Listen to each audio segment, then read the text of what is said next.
काम पर लग गए मोदी के 3 धुरंधर, गेम चेंजर बनेंगे जयशंकर। नमस्कार, आप देख रहे हैं सिटी पोस्ट लाइव। मैं हूं सृष्टि राज। अमेरिका, इजरायल और ईरान के बीच सीज फायर की घोषणा होते ही भारत ने वेस्ट एशिया में अपनी कूटनीतिक चाल चल दी है।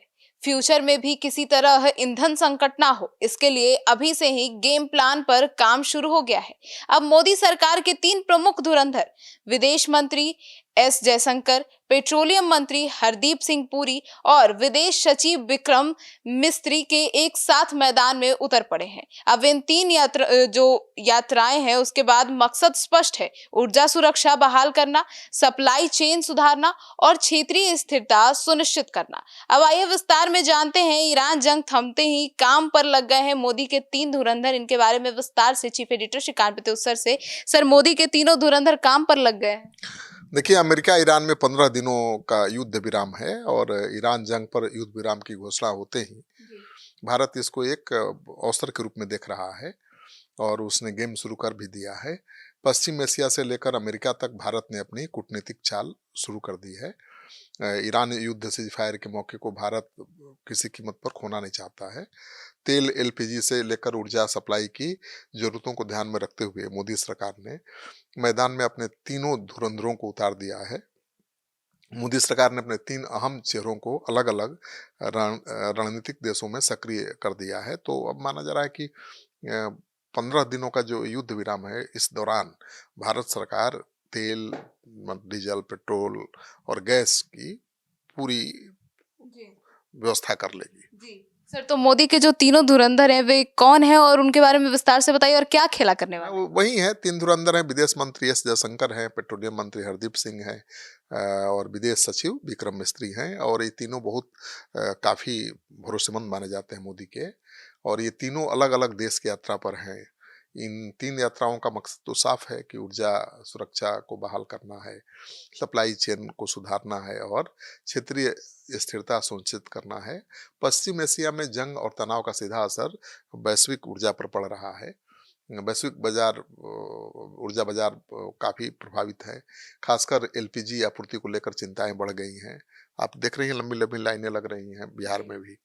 इस संकट से भारत अभी अछूता तो है नहीं, हालांकि बहुत हद तक कंट्रोल करके भारत ने रखा है। सीज फायर को भारत मौके के रूप में ले रहा है और भारत अपनी ऊर्जा जरूरतों के लिए बड़े पैमाने पर आयात पर निर्भर है। इसलिए स्थिति को भांपते हुए तुरंत वैकल्पिक आपूर्ति चैनलों और कूटनीतिक संतुलन पर काम शुरू कर दिया है मोदी ने।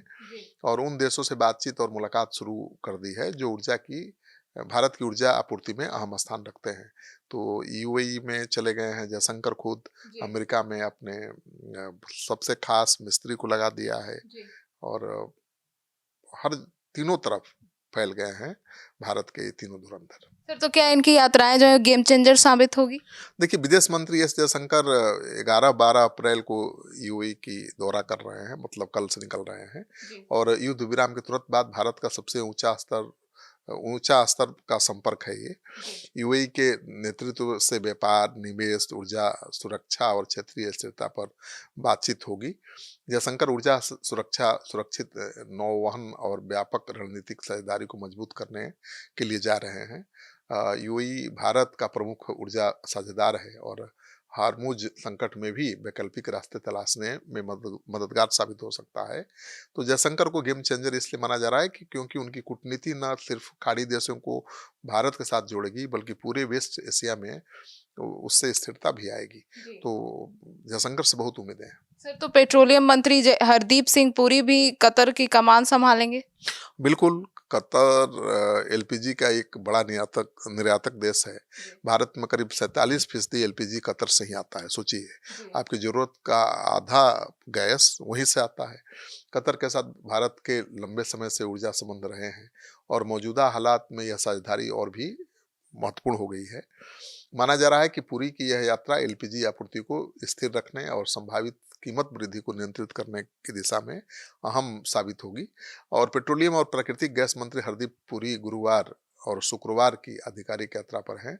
हरदीप पुरी कतर के साथ एलएनजी सप्लाई को लेकर अहम बातचीत करेंगे और एलएनजी आपूर्ति करता है कतर सबसे बड़ा भारत का। तो हाल के ईरान संघर्ष में कतर की ऊर्जा सुविधाओं को नुकसान पहुंचा है बहुत। कतर एनर्जी की माने तो ईरान के हमलों से देश की करीब 17% एलएनजी निर्यात क्षमता प्रभावित हुई है। तो ऐसे में समय रहते युद्ध विराम के दौरान ही स्टॉक जमा कर लेना चाहता है भारत। सर, तो जयशंकर खुद यूएई में हैं और अपने दूत को अमेरिका भेज दिए हैं। बिल्कुल, जयशंकर के अहम दूत विक्रम मिस्त्री अमेरिका में हैं। मौजूद वक्त में उनकी यह यात्रा काफ़ी अहम माना जा रही है, क्योंकि अमेरिका वैश्विक ऊर्जा बाजार और रणनीतिक नीतियों में एक प्रमुख खिलाड़ी है।